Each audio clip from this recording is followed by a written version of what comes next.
Hoje vamos conversar de um assunto que pode salvar vidas: trombose. Quando, na verdade, nós precisamos estar atentos a sinais de alerta para procurar rapidamente auxílio médico. É possível prevenir a trombose e suas complicações que podem ser graves? Para conversar sobre este assunto, minha convidada de hoje é a doutora Joyce Maria Aniquino, médica hematologista, presidente da SBTH, Sociedade Brasileira de Trombose e Hemostasia, professora titular da Faculdade de Medicina da Unicamp, coordenadora do Centro de Diagnóstico de Trombose e do Laboratório de Hemostasia do Hemocentro da Unicamp. Seja muito bem-vinda, doutora. Eu agradeço muito o convite, é um prazer. Primeiro, porque o que nós consideramos como mais importante é o que você falou no início. O que podemos fazer para prevenir? Porque sempre que nós possamos evitar, nós estamos fazendo muito melhor para o paciente. Claro. Vamos começar explicando, então, para a população o que é trombose e quais os principais tipos. Então, a trombose, é bom nós diferenciarmos. A gente chama de trombose qualquer trombo que esteja dentro de um vaso. Só que esse vaso pode ser uma artéria ou pode ser uma veia. E aqui, hoje, nós vamos falar muito sobre o quê? Trombose venosa. E mesmo dentro das tromboses venosas, nós podemos ter a trombose que acomete os vasos profundos, como os periféricos. E o que é mais importante na prática, tem risco, é a trombose venosa profunda. Então, vamos imaginar assim, a gravidade faz com que o sangue vá para os pés, se nós estivermos de pé. E esse sangue tem que voltar para o coração para ir para os pulmões e poder ter uma troca para que venha com oxigênio para novamente irrigar os tecidos. Então, se a gente tem um trombo venoso, vai haver uma dificuldade desse sangue voltar para o coração. E a trombose ocorre principalmente onde? Nas pernas. Depois, braços, pode acontecer no abdômen, pode acontecer no cérebro, uma trombose venosa, mas são muito mais raros. Então, essa trombose venosa profunda nas pernas pode acontecer na perna direita, esquerda, pode acontecer nas duas. E essa trombose é o que é um trombo? É uma placa de gordura? O que é isso que se junta e pode acontecer de bloquear, né? Enfim, condições importantes. A trombose, ela geralmente ocorre em uma das pernas, Tá? mas vamos supor, se acontecer num vaso mais perto, por exemplo, do coração, a veia cava, daí você pode ter as duas pernas acometidas, mas normalmente são as duas e é mais comum do lado esquerdo. Tá. Agora, diferente da doença arterial, que a gente sabe, placa de gordura, na verdade, o que é? São fatores relacionados à lesão do endotélio. Na trombose venosa, é principalmente o sangue que coagula mais. A perna é um local que, por causa da própria. A gente fica mais em pé, tem a gravidade, o sangue fica mais retido nessa perna. Então, a gente chama de estase. E Tá. também a gente pode ter, por exemplo, um trauma que pode lesar a veia e isso vai favorecer a trombose. Quais são as principais causas que pode levar à formação desse trombo? Então, a gente chama de fatores de risco. Tá? Eu gosto de comparar muito isso a um copo. Eu falo que quando a gente nasce, a gente é um copo. Se a gente tem algum fator hereditário, a gente tem um pouquinho de água. Raramente vai ser tanta água que vai transbordar e dar uma trombose. Ao longo da vida, a gente vai se expondo a vários fatores de risco. E a mulher, ela tem um período de muito maior exposição, muito mais tempo que o homem. Então, a gente pode chamar daqueles fatores como uma cirurgia, quando a gente fica acamado, se você internar, ficar 3 dias quase que limitado à cama, você aumenta muito o risco de trombose. o uso de anticoncepcional. O anticoncepcional nem é um fator de risco tão grave, mas como nós temos milhares de mulheres usando o anticoncepcional, por isso que ele se torna relevante. Uhum. Gravidez, terapia de reposição hormonal, então a mulher na menopausa, viagem aérea longa, normalmente se considera acima de 6 horas.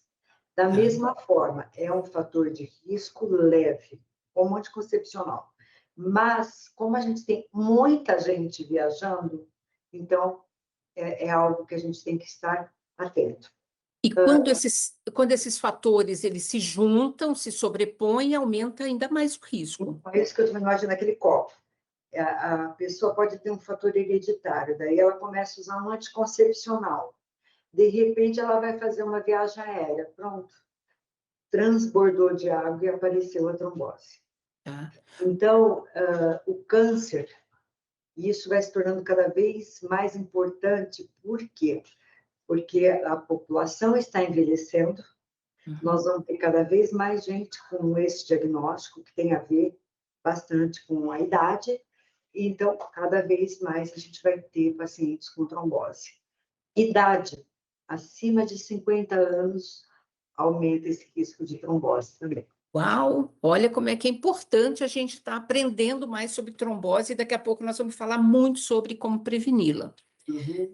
Mas antes, por esses fatores todos que a senhora mencionou, que sirvam de alerta para a gente, pode acontecer, portanto, numa pessoa jovem, aparentemente saudável, né? Olha, é algo que são mais raras, a maior parte das tromboses tem associação com o fator de risco, mas a gente tem aquelas não provocadas, que a gente chama. Nós não conseguimos identificar um fator. E, às vezes, essa pessoa pode ter um fator hereditário mais grave, que ela não soubesse, e até hoje, às vezes, a ciência não sabe. Mesmo a gente investigando tudo, fazendo uma boa história, vendo fatores hereditários, a gente não consegue identificar um fator. Por exemplo, eu falei do câncer, às Uhum. vezes a trombose é um sinal de alerta para que o paciente esteja com câncer. Então, o paciente, a gente chama dessa trombose, aí não identifico nenhum fator. 2 anos depois, você descobre um câncer nesse paciente. Tá. Agora, uma pessoa, por exemplo, que é submetida a um tipo de cirurgia e ela vai ficar, como a senhora mencionou, mais do que 3 dias, 3, 5 dias, 7 dias acamada, né? Mesmo que ela receba alta, mas ela vai ficar naquela posição, porque está com dor e tal. Tem alguma medida preventiva em relação a isso? Precisaria já de alguma orientação extra para prevenir o risco de uma trombose? Então, todo paciente que entra no hospital, quer seja por um motivo clínico, quer seja por um motivo cirúrgico, ele deve ser avaliado. Hoje em dia, a gente tem o que nós chamamos de scores de avaliação de risco de trombose. Então, inclusive, a Sociedade Brasileira de Trombose e Hemostase está com um projeto de lei no Senado, em fase quase final de aprovação, para que todo hospital tenha esse comitê de avaliação de risco de trombose. Porque esse é o grupo de pacientes que mais nós podemos evitar trombose. Então, esse paciente vai fazer uma cirurgia, existe esse score, a gente pode calcular e a gente classifica esse paciente. Ele tem um alto risco de trombose, um baixo, e de acordo com isso, a gente vai indicar ou uma medicação, ou uma terapia não farmacológica, mas mecânica para prevenir. E quando ele sai do hospital, muitas vezes ele pode ter que ficar um mês ainda usando algum medicamento profilaticamente. Perfeito. Agora vamos falar um pouco sobre as complicações possíveis de uma trombose venosa? A mais temida, embolia de pulmão. Então, a gente pode ter uma porcentagem de pacientes que vão ter embolia de pulmão. É interessante um dado, os estudos clínicos, quando eles começaram, então todo paciente que tinha trombose começava a usar o medicamento, ele fazia um exame do pulmão para investigar se tinha embolia ou não. e observou-se que 70% dos pacientes tinham. É que são pequenas. Então, você imagina, você tem um trombo ali na perna, numa veia, pode soltar um microtrombo, vir e parar no pulmão. São pequenos. Quando você vai tratar esse paciente, você está tratando a trombose da perna e também a embolia de pulmão. O problema é se esse trombo é grande, e ele pode ser tão grande que ele é o que a gente chama de uma embolia de pulmão maciça. Esse paciente, muitas vezes, se ele não foi tratado agudamente, ele vai morrer. Além disso, que é isso que às vezes acontece, a pessoa faz uma cirurgia ou interna, por algum motivo clínico, não se observam se a pessoa deve ou não fazer uso de algo para prevenir. Ela tem, às vezes, uma trombose que ninguém percebeu, porque, às vezes, não tem sintoma, mas, de repente, ela evolui para embolia de pulmão e morre. Nessa questão do pulmão ainda, essa embolia pulmonar pode causar o que se chama de infarto pulmonar? Quando você vai prejudicar a circulação no pulmão e você pode ter um infarto de pulmão. Mas, geralmente, essas mais maciças, você vai ter uma obstrução tão grande que você não vai ter uma troca de oxigênio. E, além disso, você vai sobrecarregar muito o coração. Então, são complicações graves e, geralmente, o paciente, se ele não for tratado agudamente, ele vai morrer. Agora, no caso do paciente que foi socorrido a tempo, né, e teve um infarto pulmonar não assim maciço, em geral, depois isso se recupera completamente? Pode se recuperar. Existe só uma situação que a gente precisa estar alerta, que é uma situação que a gente vai ter uma hipertensão pulmonar crônica por causa do paciente ter tido a embolia, porque você tem um processo inflamatório que se mantém. Além disso, você pode ter, dependendo da situação do grau de complicação que ficou de sequela no coração, tendência a formar toda hora microtrombos e novas embolias de pulmão subclínicas, e é aquele paciente que chega anos depois e está com insuficiência respiratória. E o pior, muitas vezes, nessa hora, tem pouco a fazer para esse paciente.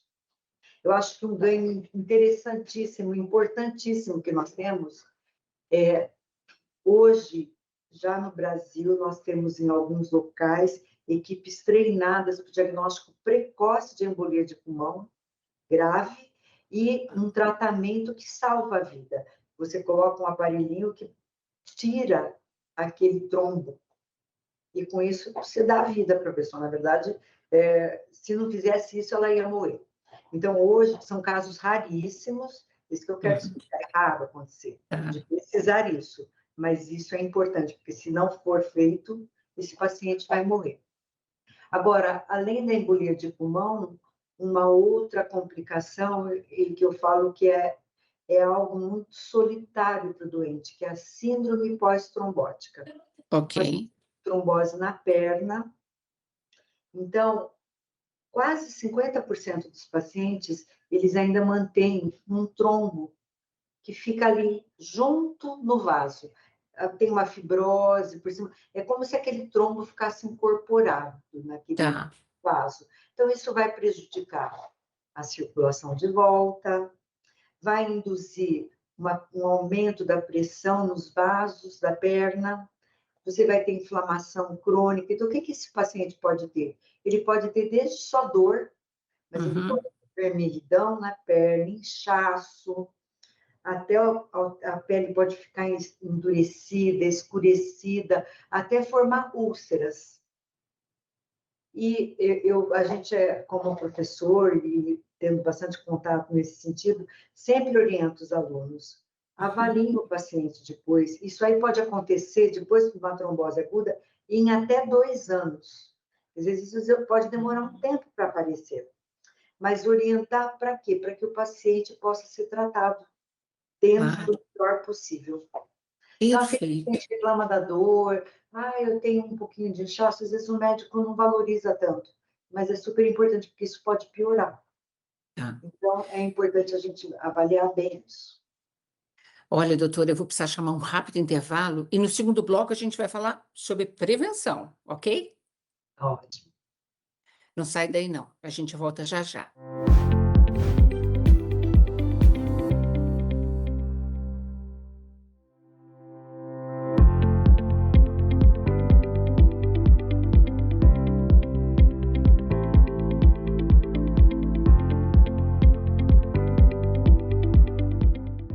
Voltamos hoje conversando sobre trombose, como prevenir e as suas consequências com a doutora Joyce Maria Aniquino. Doutora Joyce, esse trombo, essa trombose também pode afetar o cérebro numa complicação? Então, existe uma situação no qual a gente tem uma comunicação do coração direito com o coração esquerdo, que a gente chama, se a gente puder dividir assim. Então, o que a gente chama de FOP, forame oval patente. Isso é para ser fechado quando a gente nasce, mas às vezes ele ainda se mantém aberto. E imagina que a gente tem uma trombose na perna, soltou um êmbolo, foi para o coração, ele pode passar para o lado esquerdo do pulmão, do Do coração e coração? subir para o cérebro. E pode dar como se fosse um derrame mesmo, um AVC. Então, tanto que todo paciente que tem um AVC e que a gente, uma das coisas que a gente investiga, se a gente não tem um fator bem definido, o Uhum. paciente não tem uma doença cardíaca em si, a gente, uma das coisas que faz é investigar se esse paciente tem forame oval patente e ver se esse paciente não teve uma trombose venosa nas pernas ou até nos braços. Tá. Antes até da gente falar só sobre prevenção daí, eu queria saber sobre anticoagulação, né? É uma forma de tratar e se continuam outros trombos, vamos dizer assim, na perna. É o anticoagulante que trata ou como é que se resolve isso? Toda vez que a gente tem um paciente com um sintoma que chega no serviço, inclusive a gente tem um aplicativo muito bonitinho para isso, que a gente está tem, nós temos um projeto, de novo, projetos mais importantes, porque é assim que a gente pode avançar no Brasil para melhorar. Uhum, Esse é um aplicativo que a gente faz o quê? Avalia um paciente, às vezes ele tem só uma queixa de uma dor na perna, mas aí a gente usa um score, que chama score de Wells, os médicos sabem o que é isso, e eles classificam o paciente, e aqueles que têm classificados como médio ou alto risco, obrigatoriamente tem que fazer um ultrassom da perna para fazer o diagnóstico da trombose. Uma vez sendo feito esse diagnóstico, nós vamos ter que, o mais rápido possível, iniciar a anticoagulação.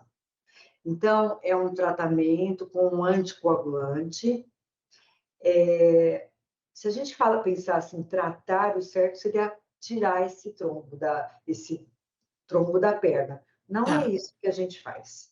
São raríssimos os casos que a pessoa tem uma trombose muito grande aqui no comecinho da perna que a gente pode pensar em tirar. A maior parte nós vamos fazer o quê? Meia elástica e anticoagulação. A anticoagulação, ela vai fazer com que evita que esse trombo aumente, evita que apareçam trombos em outros locais e algo super importante, como a gente falou no começo, previne a embolia de pulmão. Uhum, Então, é esse o objetivo. A gente normalmente trata no mínimo 3 meses. tá. E dependendo do caso, cada caso tem a sua avaliação.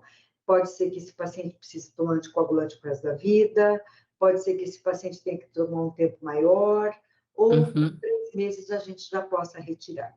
tá.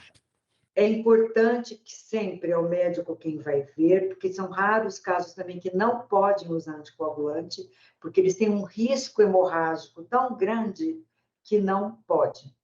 Então, daí a Tá. gente vai usar outros métodos também para tratamento, mas são coisas muito raras, tá? Tá, perfeito. Vamos falar sobre medidas preventivas? Pois não. Como é que a gente pode prevenir, doutora Joyce, a questão da trombose e as suas complicações? Então, o que a gente deve conhecer são os fatores de risco. Uhum. Se a gente conhecendo os fatores de risco, quando a gente vai se expor a algum deles, é para acender uma luzinha ali e falar, nossa, preciso perguntar para o meu médico se eu posso ou não fazer. Então, uma mulher que vai começar a usar um anticoncepcional, ela deve deixar de usar um anticoncepcional? Não. Mas ela deve se sempre perguntar para o médico, eu sou uma mulher que tem mais risco de trombose, esse é o melhor anticoncepcional para mim? Porque a gente tem Uhum. vários tipos. Por exemplo, a gente tem o DIU, a gente tem aqueles anticoncepcionais que tem só um tipo de hormônio, que é o progestágeno. Então, para Uhum. cada situação, a gente vai poder indicar algo que vai evitar uma gravidez não desejada, mas não vai expor essa mulher a um risco de trombose. A Uhum. mesma coisa, ficou grávida. Doutor, eu tenho algum risco de trombose? Por quê? Porque tem mulheres. Imagina que uma mulher já teve uma trombose e Uhum. ela é engravida. Ela vai ter que usar anticoagulante a gravidez inteira. Uhum. Uhum. Quer dizer, mesmo que a trombose dela tenha acontecido 10 anos antes, Tá, hoje ela vai engravidar. Dependendo, o médico tem que avaliar e dependendo da situação, ela vai ter que usar anticoagulante a gravidez inteira e mais 6 semanas depois que nasceu o bebê. tá. E esse é um outro tipo de anticoagulante, porque a gente tem anticoagulante oral, tem Uhum. anticoagulante subcutâneo na gestante, a gente vai usar o subcutâneo. Tá. A terapia de reposição hormonal, a mesma coisa, ou você marcou uma cirurgia que você vai ter que fazer, vou ter que fazer, retirar a minha vesícula. Uhum. Pergunta para o médico, olha, eu vou internar, o senhor sabe se eu tenho risco de trombose? De novo, porque pode ser que precise usar um anticoagulante profilático, que a gente chama. Tá. E uma dúvida muito comum por parte das pessoas é sobre o uso da meia de compressão. Em que Uhum. casos ela é indicada e se há também contraindicação? A contraindicação é quando o paciente tem uma insuficiência arterial, porque às vezes se você vai usar uma meia, você vai, imagina, você está fazendo uma compressão. Então, com isso, o sangue vai ficar mais difícil de chegar e isso pode prejudicar alguém que já tenha uma insuficiência arterial. Depois de uma trombose, o ideal é que a gente comece logo de início, porque a meia de compressão ela vai fazer com que o sangue volte com mais facilidade e também faz com que aquele trombo se dissolva mais rapidamente, Mas aí eu uso o tempo todo? durante pelo menos 3 meses depois da trombose. Tá. Se a gente for pensar, todo mundo, com a idade, a gente vai alterando o vaso, dentro do vaso a gente tem válvulas que favorecem esse sangue para voltar. Com o tempo, isso vai se alterando, vai havendo um desgaste. Hum. Então, um grau de insuficiência venosa vai acontecendo. Tem muitos países, principalmente lugares mais frios, que é comum as pessoas usarem aquelas meias de baixa e de média compressão continuamente. Então, é Uhum. até favorável para a gente não chegar no final do dia estar com a perna cansada, com dor. Agora, é obrigatório? Não. Agora, para quem teve trombose, o ideal é que pelo menos nos 3 primeiros meses se utilize como parte Tá. do tratamento e depois disso vai depender muito mais da sequela. Então, vamos supor, a pessoa tem gente que teve trombose e a perna fica normal depois. Uhum. Então, obrigatoriamente tem que usar meia? Não. Tem gente que tem uma trombose e a perna fica sempre um pouquinho inchada. Nesses casos, usar a meia é uma questão até de conforto para esse paciente. Tá, perfeito. Por exemplo, uma pessoa que vai fazer uma viagem longa de avião ou mesmo de carro, né? Tem gente que sai do sul e vai lá para o Nordeste. Uma viagem longa, seja de carro, de ônibus ou de avião, recomenda-se alguns cuidados, como até o uso de meia? Então, a gente sempre orienta para que caminhe de vez em quando, se está num avião, num ônibus, se for uma viagem muito longa, Tá. para que se hidrate bem, porque às vezes essas pessoas entram tomam remédio para dormir, ficam na mesma posição e ainda às vezes tomam alguma bebida alcoólica. Tudo isso é contrário, vai favorecer uma trombose. Então, andar, tomar líquido e o uso da meia elástica pode ser bastante importante, porque ela faz o papel da musculatura da perna. Então, ela favorece com que o sangue volte. Uhum. É bastante importante. Um paciente que vai fazer uma viagem aérea, então, dependendo até da idade, a partir de 40, 50, o uso da meia é bastante interessante. E se ele já teve trombose, muitas vezes ele vai ter que usar um anticoagulante, se ele não estiver usando cronicamente o anticoagulante. Tá, Então, é o perfeito. médico quem vai avaliar aquela situação e ver se é necessário até prescrever um anticoagulante. A senhora comentou sobre a importância da hidratação. A alimentação tem alguma orientação também? E queria, junto com isso, saber se sobrepeso, obesidade também é um fator de risco. Cada vez mais a gente tem discutido isso, obesidade e trombose. Uhum. Quem não é quem está 1, 2 quilos a mais, mas quem está mais obeso, essa pessoa está inflamada. Ela é uma pessoa inflamada. E inflamação tem a ver com trombose.